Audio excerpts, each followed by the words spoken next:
இன்றே டவுன்லோட் செய்து உங்கள் ஃபேவரட் ஷோக்களை என்ஜாய் பண்ணுங்க. நம்ம சேனல் மேல இருக்கிற நம்பிக்கையில இவ்ளோ பெரிய பொறுப்பை நம்மள நம்பி ஒப்படைச்சாங்க. ஆனா இப்படி ஆயிடுச்சே.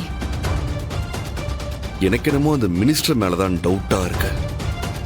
அந்த பென்டிரைவ்ல இருக்க வீடியோ மட்டும் வெளியே வந்தா அவன் வாழ்க்கை ஃபுல்லா ஜெயில தான் இருக்கணும்.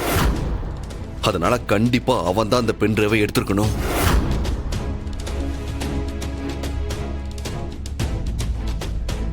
என்ன பென்டிரைவ் காணாம போயிடுச்சா? நாம அதை எடுத்துட்டு இன்னொன்னு மாத்தி தானே வச்சோம். இப்படி காணாம போயிருக்கோம். அதான் எனக்கும் புரியல. சரி, நாம எதையும் காட்டிக்க வேண்டாம். நம்ம கிட்ட விஷயம் வராத வரைக்கும் ரொம்ப நல்லது. நம்ம வீட்டுக்குள்ள போலீஸ் இருக்கும் போதே பாம்பு அனுப்பியிருக்காங்க. அது கண்டிப்பா அந்த மினிஸ்டரோட வேலையாதான் இருக்கும். ஏதோ நம்ம நல்ல நேரம், யாருக்கும் எதுவுமே ஆகல, அப்படி மட்டும் ஏதாச்சும் நடந்துருந்துச்சுன்னா நம்மளால அதை தாங்கிக்க முடியுமா? நாம இத்தனை பேர் இங்க இருந்தோம், நம்ம யாருக்கும் தெரியாம நம்ம வீட்டுக்குள்ள புகுந்து அந்த பென்டிரைவை எடுத்திருக்காங்க. அப்ப அவங்க நினைச்சா என்ன வேணா பண்ணுவாங்கல்ல. எதுக்கு தேவையில்லாம அந்த அரசியல்வாதியோட பகையை நாம சம்பாதிக்கணும்?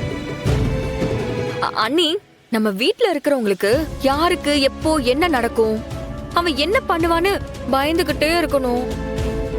அப்புறம் குடும்பத்துக்குள்ளேயே நிம்மதியே இல்லாம போயிடும். இதெல்லாம் நமக்கு தேவையா? ரித்திகா, என்ன பேசிட்டு இருக்கீங்க?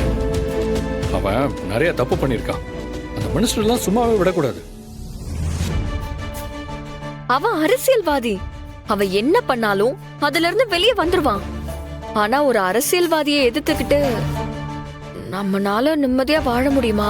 அவனை பகைச்சுக்கிட்டா நம்ம குடும்பத்துக்கு தான் பிரச்சனை. அதனாலதாங்க சொல்றேன், இந்த பிரச்சனையை இப்படியே விட்டுறதுதான் நல்லது.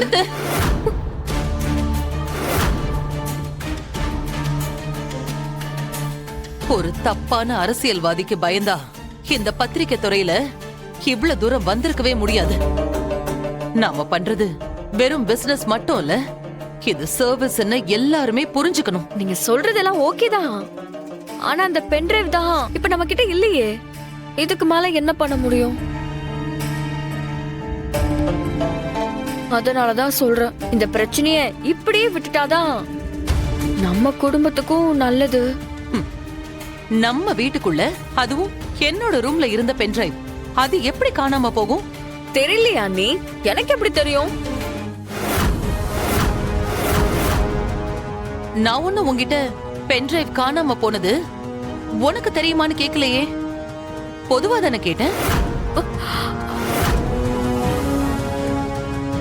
கண்டிப்பா இங்க இருக்கிற ஆளோட உதவி இல்லாம நம்ம வீட்டுக்குள்ள இருந்த பென்டிரைவ் வெளியில போறதுக்கு வாய்ப்பே இல்ல.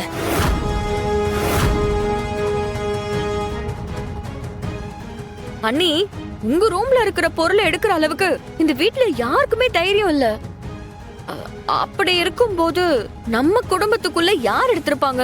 இப்ப வரைக்கும் இங்க நடந்த எல்லா பிரச்சனைக்கும் நீதான் காரணமா இருந்திருக்க.